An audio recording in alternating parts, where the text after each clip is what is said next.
All right, welcome back, guys. This is actually, I think, lesson 5 after our quiz. And today we are going to look at finding the missing angles using our calculator. I'm going to show you the math behind it, though. Finding missing angles using our trig ratios. So first, let's look at this following triangle. We're going to examine it and learn how to use the trigonometry to find this angle measure. X is where we are. Don't forget our trig ratios.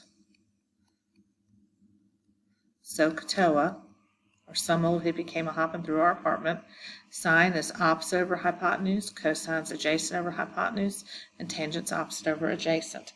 So if this is my angle of interest, here's my adjacent, and here's my hypotenuse. Okay, so I have to think which one of the trig ratios uses A and H. The A and the H show up together here, so I know that it's going to be cosine of X.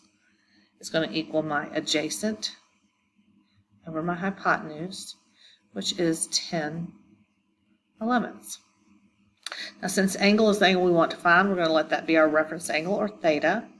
And imagine that you're standing at the vertex and you're going to be looking for what would be your opposite leg, adjacent leg, or the hypotenuse. We've already decided that 10 is our adjacent. And 11 is going to be our hypotenuse.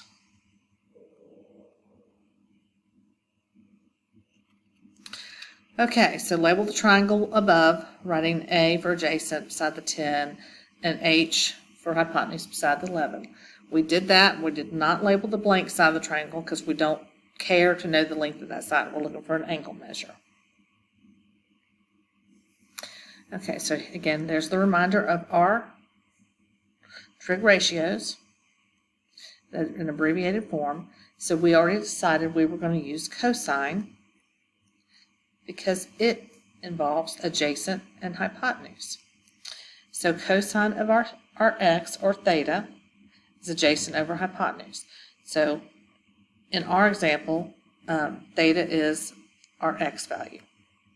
And the adjacent leg is 10, hypotenuse is 11. So now we can put this, like we just did up there, I can say cosine of x equals opposite over adjacent. Now, before we get into this, I want to just kind of do a little brief mini lesson on negative exponents. So I want you to understand the math behind this. Do you remember if you had something that was like 2 to the negative 2? To get rid of the negative exponent, you made 1 over 2 squared. So if you have x to the negative 1, that's the same thing as 1 over x to the positive 1. So when we look at this rule, we think, okay, if I'm going to divide both sides of the equation by cosine. So, I'm trying to get x alone, so I'm going to have to divide everything by cosine. We're going to be thinking about this in just a minute. So I would have cosine x divided by cosine, which would cancel out, equals 10/11 divided by cosine. Okay? Think about the setup of that equation right there. Remember, you basically have a fraction being divided by a fraction. So let's think about this. We're going to set it up. We've already got to this. I want you to this is where we were. It says we use the inverse cosine function. I'm going to show you that in just a second. Remember, though, when I showed you on the other page, okay, where we're dividing by cosine, this is the same thing as you're going to keep, change to multiplication, and then you're going to flip. This is cosine over 1, so we're going to be times 1 over cosine. Another way to write 1 over cosine would be to write it as cosine to the negative 1. So we could multiply by cosine negative 1. We call that our inverse function. And that's what you're seeing here. That's why we went from cosine x equals 10 divided by 11 to x equals cosine to the negative 1 times 10/11. And this is just calculator work here. And I'm going to show you this in just a second.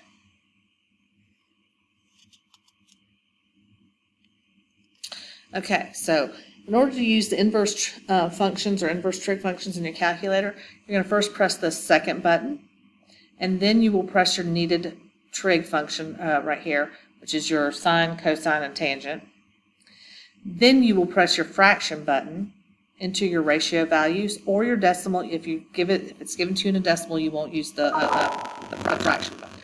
But you'll enter that value, and then you just press enter, and that will give you the angle measure.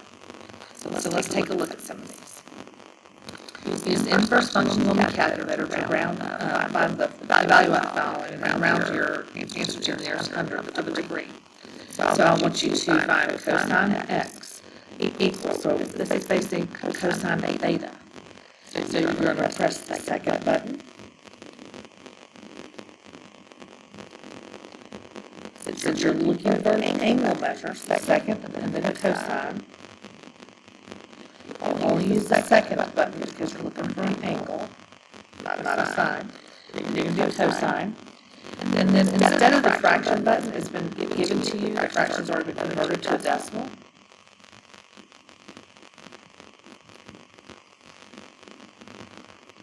So second and cosine, 1.5431, enter. And you end up at x is 57, around 11 degrees. So the second one, press second, because you're looking for an angle. Basically, cosine, you can give an adjacent and hypotenuse. You're not looking for sides, you're looking for the angle. You're using cosine again. Pay attention to what you're using there. This time you are going to get your fraction button. And then with your fraction button, you're going to enter the values of your ratio. And then you're going to press enter.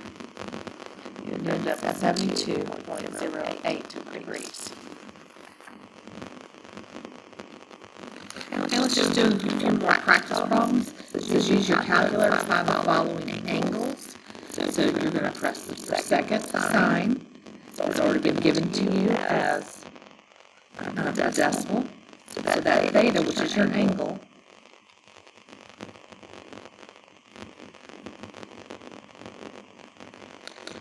so you're looking for theta, you're looking for an angle. Second, tan.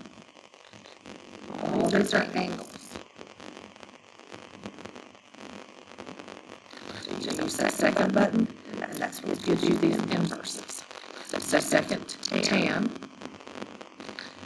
You just put in a 1 and enter 45 degrees. Here, theta. You use your second cosine. 0.8, press enter. Here's the second sine. You're going to need to use your fraction bar. You're going to have second tan. Just going to type in 1.55. Okay, quickly with your calculators, you were able to get to all of the same angle measures. Find the missing angle measures. So you're looking for theta. More angle of interest. I have opposite and hypotenuse. I had to think about who uses opposite and hypotenuse. That would be sine. So I would have sine theta equals my opposite over my hypotenuse. What's that, 11? Over my hypotenuse. And then I'm going to use sine negative 1 theta. Sorry, inverse sine. The second sine. And then you're going to use your fraction button.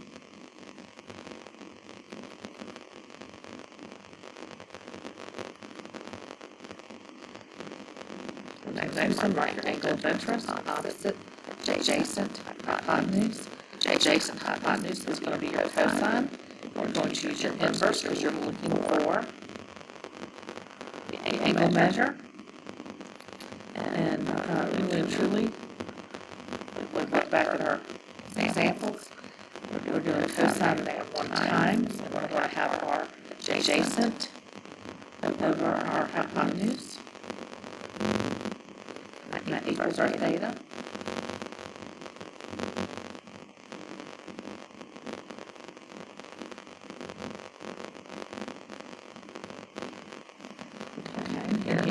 to use your calculator.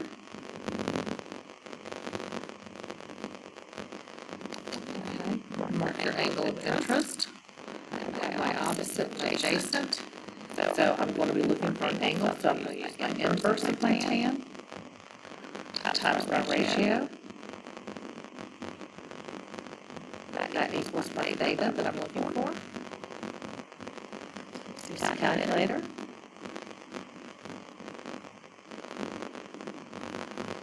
Okay. Let's try about 3 more. We're looking for angle A, that is my angle of interest. I'm going to label. This is my opposite and adjacent. So I'm using the tan ratio, and I'm looking for an angle, so it's going to be the inverse. And I'm going to multiply that times my ratio, my opposite, my adjacent. It's going to be theta. Second tan, fraction button, 10/15. 15 tenths. That's going to equal 56.31 degrees. Angle B, opposite hypotenuse. That's my sine ratio, and I'm looking for an angle, so I'm using my inverse. Opposite over hypotenuse. Multiplying them. So second sine, fraction bar, 11/25, and enter.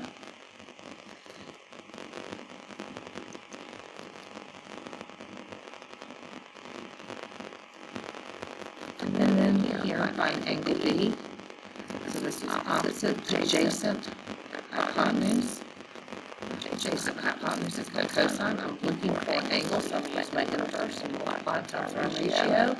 16/18. So give me my theta. So again, second cosine, fraction bar, 16/18. Hit enter. Rounding to your nearest hundredths. 7.27 degrees. So finding a missing angle, you're using your inverse trig functions, and you're either putting in your decimal value, or you're going to use your fraction bar and put in your trig ratio and enter. It's easy peasy. See you guys in the next lesson. Hit me up with any questions you have through Is Learning or class. Have a great day.